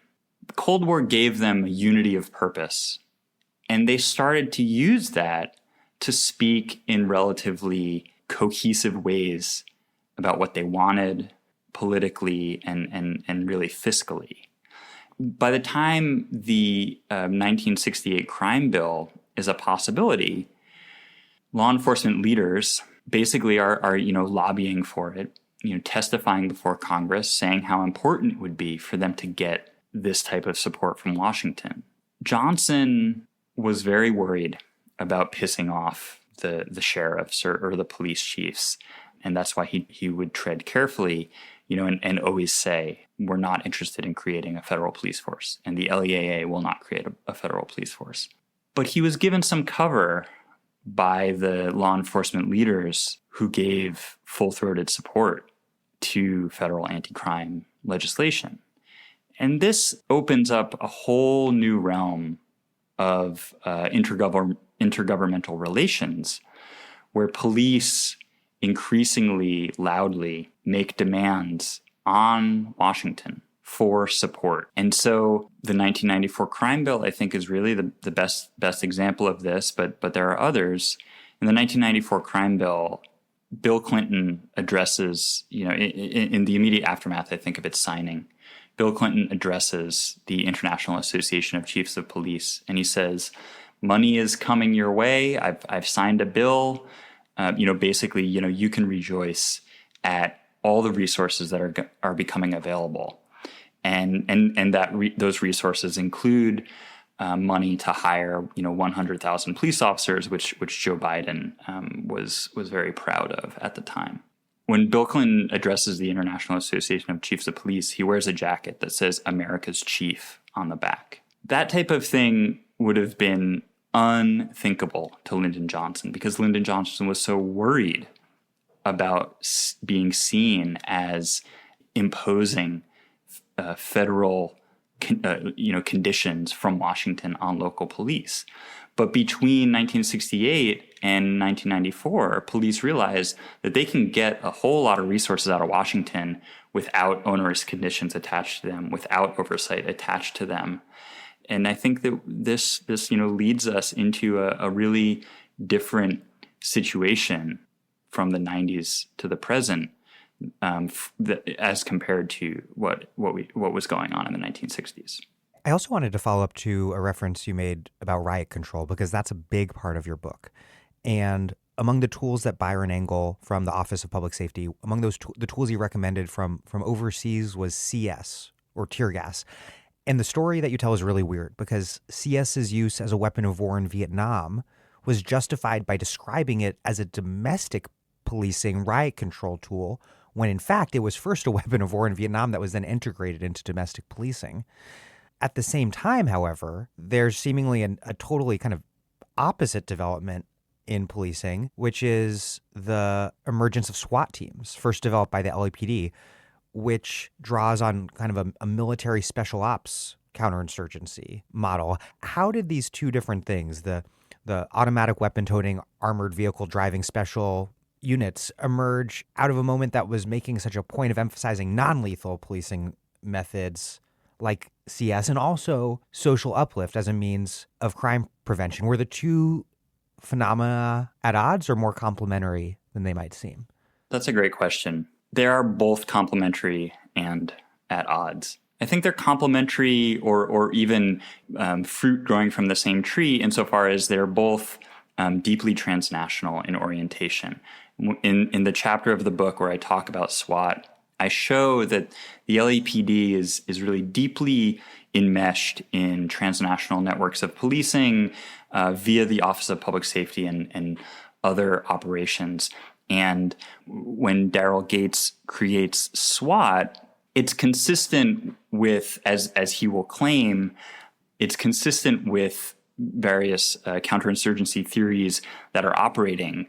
Where I dispute his own narrative of it is to say that he acts as if he's the first guy who ever thought that counterinsurgency theory and policing might have something to say to each other, whereas my whole book shows that they've had a lot to say to each other in many different ways for quite some time before the light bulb goes off above his head. Daryl Gates being the police chief who succeeds Parker in L.A. Exactly. His relationship to Parker, I think, helps us to understand why SWAT is in some ways at odds with the economic uplift and non-lethal, quote-unquote non-lethal variant of counterinsurgency that I associate with the Office of Public Safety. William Parker is a police reformer, a professionalizer. He's deeply concerned with making sure that police, the LAPD, are effective and that they don't engage in various forms of graft and corruption. At the same time, as he is insistent that they need to maintain a kind of stranglehold over the Mexican-American and African-American populations in the country. And I guess I mean stranglehold both literally and figuratively. He is not interested in social uplift of any kind. His basic position is it may be nice to alleviate, poverty and misery of various forms in American society. It may be nice to alleviate racism. But these are going to be long, slow, drawn-out processes. And in the meantime, police must maintain order. And so there's no sense in even really talking in the same conversation about police activity and social uplift, because the timescales are so different. Police need to effect an arrest right now. If that arrest is the result of or is happening against the backdrop of bigotry and racism, well, all that matters is that the arrest is solving the immediate problem of disorder and leave the solving the problems of racism and inequality to other people besides police who are going to be working on a different timescale. The Office of Public Safety adopts some of this thinking, even as it is necessarily integrated with the development apparatus overseas, because, of course, it's part of the Agency for International Development. To go back to your question about tear gas, Byron Engel is instrumental in the adoption of CS, which is a very potent form of tear gas in the United States. And part of the reason that happens is because his buddy Arnold Sagalin is working for the Kerner Commission, and he invites Engel to testify before the Kerner Commission. In 1964 through 1967, in the uprisings and unrest, police were wanton in their violence toward protesters, towards bystanders. And Engel watches this, and he says, the way that this has incited tensions or inflamed tensions and made disorder last longer and be more destructive, this is what we've been trying to avoid overseas, because overseas we've been worried that aggressive police responses to political protest are just going to lead to communist revolution. So we've been trying to equip police overseas with tear gas. And the idea is use tear gas instead of, shooting guns into crowds. You can disperse the crowd rather than just kill them.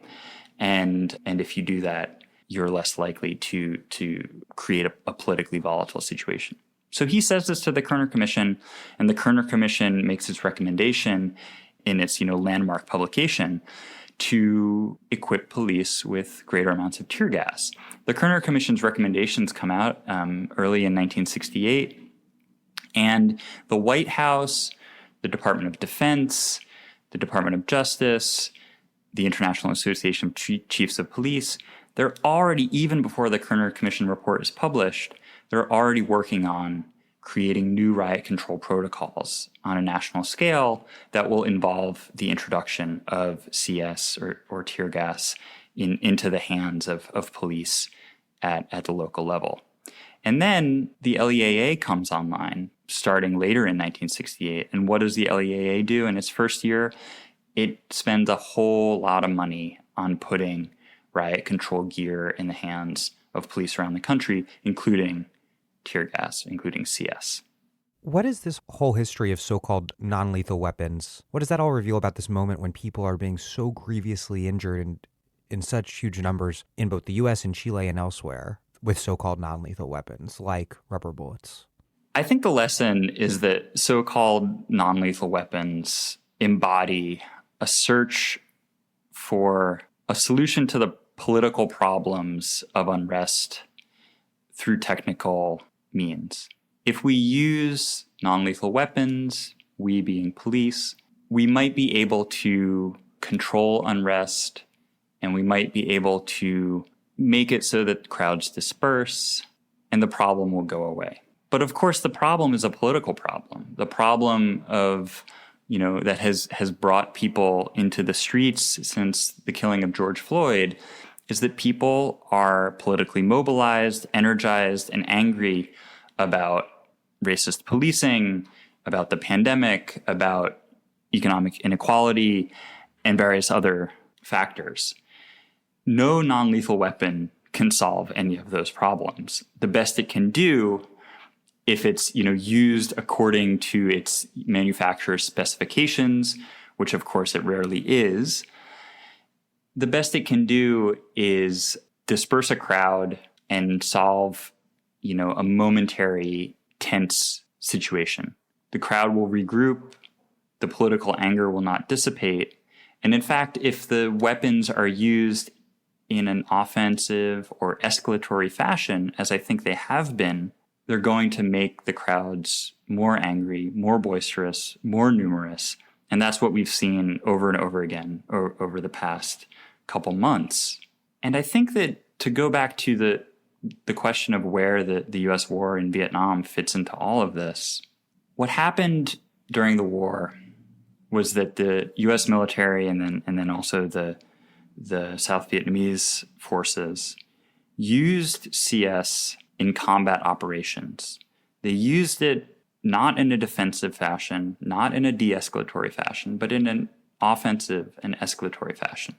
The idea, of course, was that, when fighting guerrilla warfare in a jungle, it can be very hard to locate and find the guerrillas.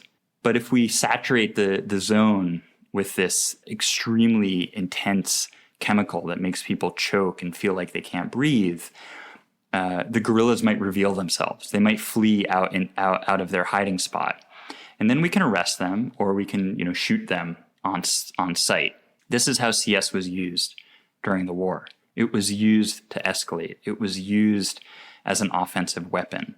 Even as the Johnson administration was claiming that it was only being used in defensive situations, to rescue hostages or to, control crowds in urban settings. And that just wasn't true.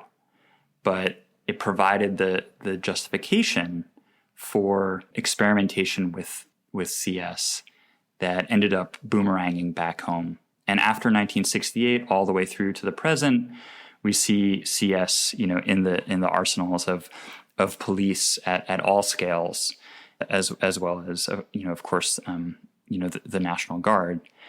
Meanwhile, CS is rarely used in military operations. The U.S. military doesn't use CS according to its own policies, beginning with a ban that emerged in the 1970s, and then finally a ratification of an international treaty in the 1990s.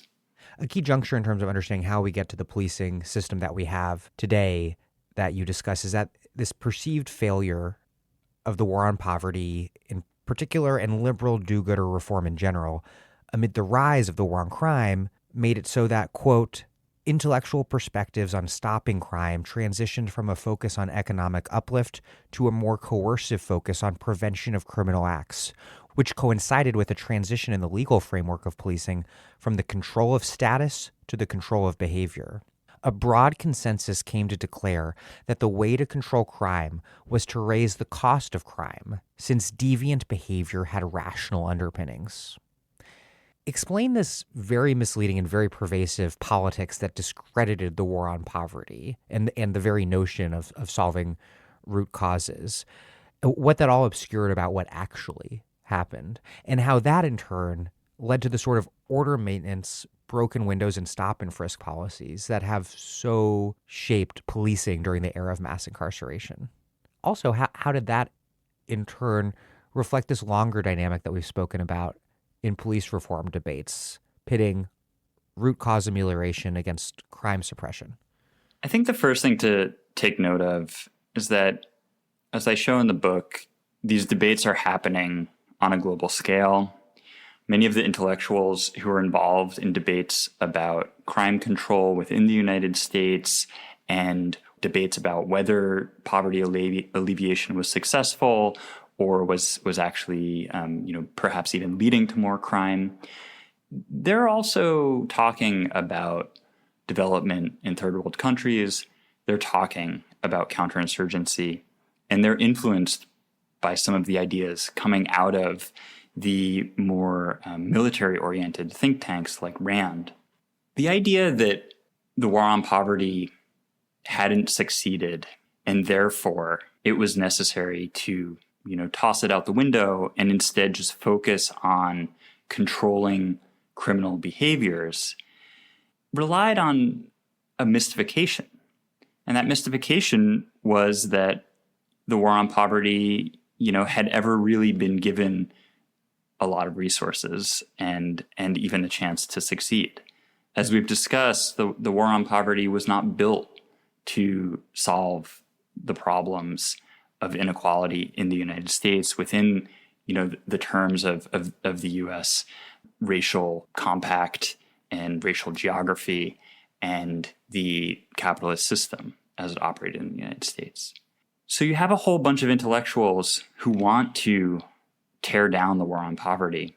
And the way they do it is by saying that the war on poverty didn't work. And that was true. But they want to claim that it had been well-resourced and tried, and it was a failure. And all it was doing was leading to more crime, more disorderly behavior, drug abuse, drug addiction, and so on and so forth. And because this attempt at alleviating these problems had failed, let's just focus on solving the problems themselves through harsh police control and suppression. The idea was, as you mentioned, raise the cost of crime in order to dissuade people from engaging in criminal behaviors. And you saw this idea bandied about among people who are debating counterinsurgency as much as among law enforcement experts and neoconservative intellectuals like James Q. Wilson of Harvard University. Ultimately, the orientation of policing toward maintenance of order, toward controlling low-level offenses lest they turn into more serious offenses, which gets its name as the broken windows theory with when Wilson collaborates with George L. Kelling. This is an idea that has been on the lips of law enforcement experts and counterinsurgency experts for quite some time. And so in the last chapter of the book, I try to lay out this landscape and show some of these debates and show how actually unoriginal it was for Kelling and Wilson to, make these types of claims in their Broken Windows article in 1982, because they were actually just replicating ideas that had been circulating in this milieu that I'm looking at. Of course, they were quite successful in getting people's attention, and that article did change policy making, but they didn't come up with something totally new in 1982. And when we look at counterinsurgency and we look at this transnational circulation of ideas around policing, we start to see the long trajectory of the development of these ideas. You write, quote, "Recorded crime rates increased because police were better prepared to discover and respond to a range of new as well as traditional crimes. Increased policing capabilities, including two-way radios and squad cars, enabled better coverage, leading to additional interactions with the public and thus higher rates of police observation or public reports of lawlessness. New data collection protocols allowed crime to be more accurately reported to the FBI, giving the appearance of increasing crime levels in federal statistics." But you also write, somewhat in tension with that, quote, "Magnifying resources for punishment and policing rather than other types of state social programming in a move toward risk management rather than risk eradication meant that everyday experiences with crime would predominate among people least able to affect the social conditions that gave rise to it." How does your analysis, the story you tell, fit with those of James Foreman Jr. or Michael Fortner in terms of the analysis of mass public, including mass Black public support for the war on crime, responding to an explosion in actual violence in the streets? Do you have an account of how state policies made and continue to make real disorder and violence on the ground that create a popular constituency for carceral policies, absent the seeming possibility of any sort of social democratic reform, let alone revolution, with the carceral policies being the only solution basically on the menu? I think it's absolutely the case that the increased capabilities afforded to police by the war on crime made police interact differently with the public and changed the understanding both at local and national levels of what was occurring with crime. By constructing the problem. That's right. The introduction of the 911 emergency number, which, as I show, was actually something that comes out of the experience of the Office of Public Safety in some ways. This allows a completely different relationship between the police and the public, because now the police can be called to come to a specific area very quickly in a way that was not as easily done beforehand. And oftentimes it brings police into private homes in new ways. What that means is that police are encountering types of behavior that register as crime in ways that they hadn't been doing before. And I think when we look at crime statistics over the sweep of the 20th century, without paying attention to some of these transformations, we could mislead ourselves. That is not to say that crime wasn't occurring, or to say that crime was not an important factor in the lives of working people and poor people that shaped their experience of everyday life in their neighborhoods. But what policing and incarceration does is moves around and redistributes criminal activity. Certainly, putting criminal activity into prisons so that it is no longer happening in a neighborhood may make it feel like the crime problem has been removed, but of course it's just been displaced, and the way that it gets counted statistically needs to be thought of in that way. Ultimately, I do think that police in this period became attuned to enforcement of low-level crimes in new ways that would register as paying attention to the behaviors associated with concentrated poverty and joblessness. And as far as the idea was that crime at a low level might create crime at a more serious level, that vandalism or public urination might be the first step in an almost uncontrollably direct sequence toward more serious crime. And this, of course, is the thesis of Broken Windows. Police dedicate their resources, which are now growing in this period, towards controlling these behaviors. But ultimately, the behaviors, in large part, are simply signifiers of marginalized political and economic status. And what's so interesting about that, for me, is that the eradication by the Supreme Court of vagrancy laws was supposed to mean that people's status could no longer be a justifiable cause for police intervention. So now vagrancy laws go out the window across the 20th century, thanks to the Supreme Court, and police are supposed to only focus on behaviors, not status. And yet status and behavior become basically melded together under the conditions of a decomposing political economic situation in the United States, from the 1970s forward. The Office of Public Safety is ultimately shut down thanks to anti-imperialist criticism, if I remember correctly. But then foreign police programs continue under new guises through the LEAA, but I think most importantly, right, through the war on drugs in general and the Drug Enforcement Administration, or DEA in particular. And importantly, this time it was sold not as a way to stop subversion abroad, but to protect Americans from crime at home.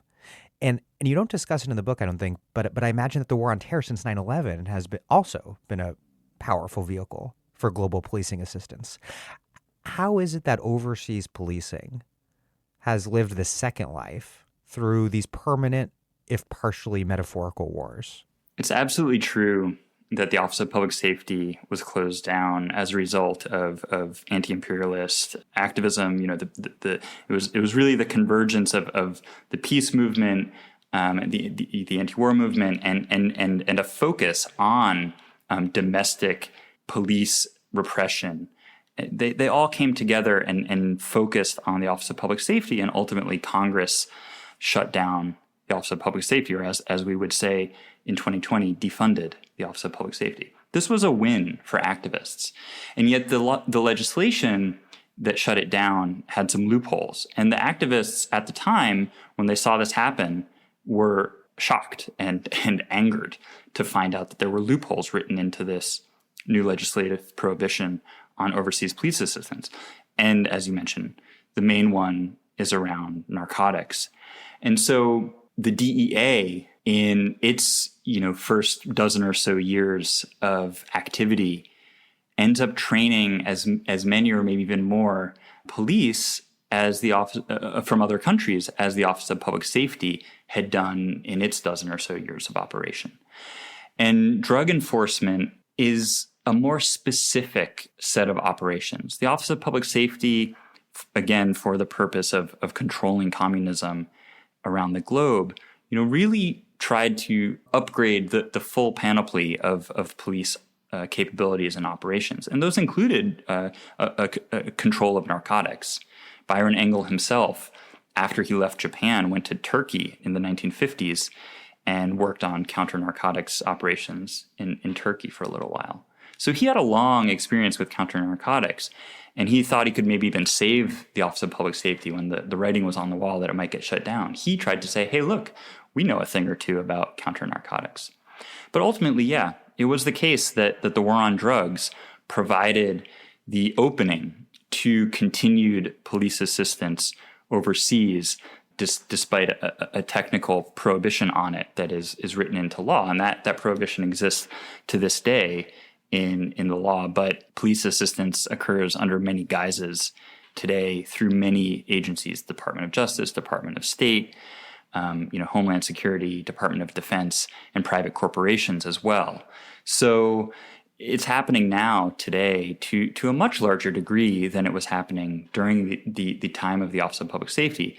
What was different was that back then it was all sort of housed under one roof, overseen by Byron Engel, who had a direct line to Robert Comer, who had a direct line, to Kennedy and Johnson. Now there is no single office providing oversight, and many of these programs happening around the globe, could even be completely redundant. A training operation coming from the Department of State might be duplicated by something coming from the Department of Defense 6 months later. And we don't even really know a huge amount about all of this that's going on. Occasionally, the Government Accountability Office will do an investigation, or Congress will do a little bit of an investigation. Department of Defense sometimes gets pressed to be a little bit more revealing about what it's doing by members of Congress. But it's a huge amount of resources being dedicated to training and equipping police around the globe today. And the mission is not exactly as singularly focused as it was in the 60s, as with this ideological component of constraining the communist movement globally. Now it has all sorts of purposes. The primary ones are narcotics and terrorism, though. Lastly, what does the story you tell about the nefarious consequences, the nefarious and sometimes totally unintended consequences of reform, reveal about the past 6 years of police reform efforts that took off after and amid the first wave of Black Lives Matter protests? How can we identify the difference between radical reforms and system stabilizing ones? And what does that in turn reveal about this current shift in movement emphasis towards defund police, a move from accountability and training to attacking these bedrock issues of the size and scope of policing?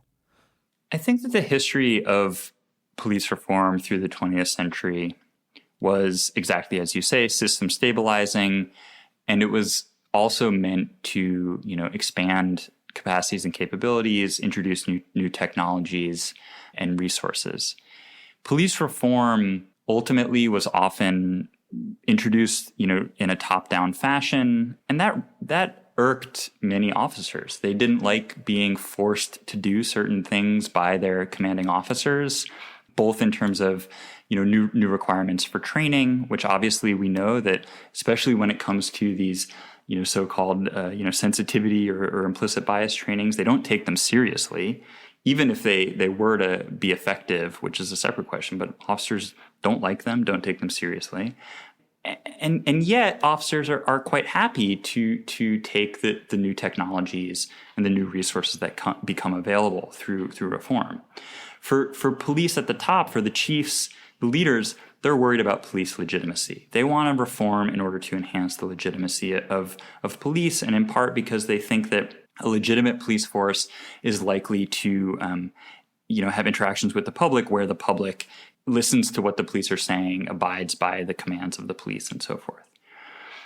In the rank and file, I just don't think that there is much evidence of an agreement that police need to be reformed or should be reformed in those ways. I think police want their prerogative, their discretion to be left intact, and they will continually find ways to pay lip service to the reform that's coming from the top and not really change their actual operations in any way.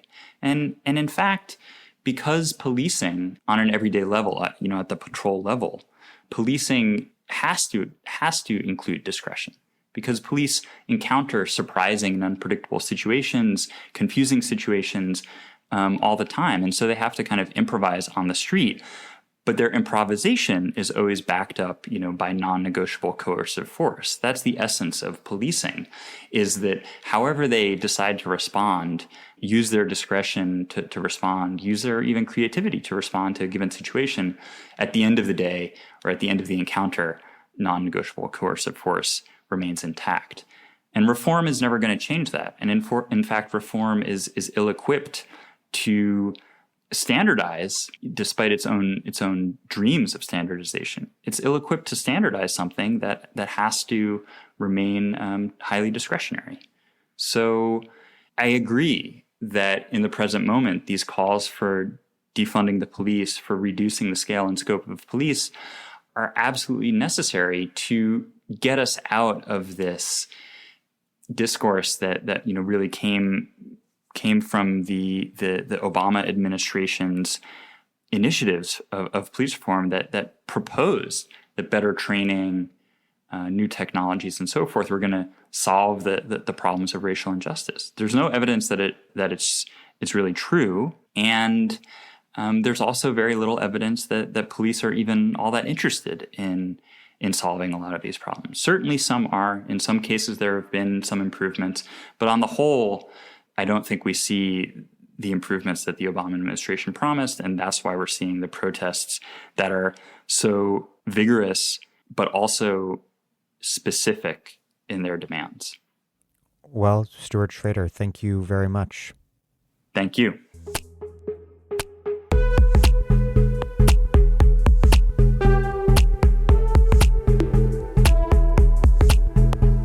Stuart Schrader is Associate Director of the Program in Racism, Immigration, and Citizenship at Johns Hopkins University, where he is also a lecturer.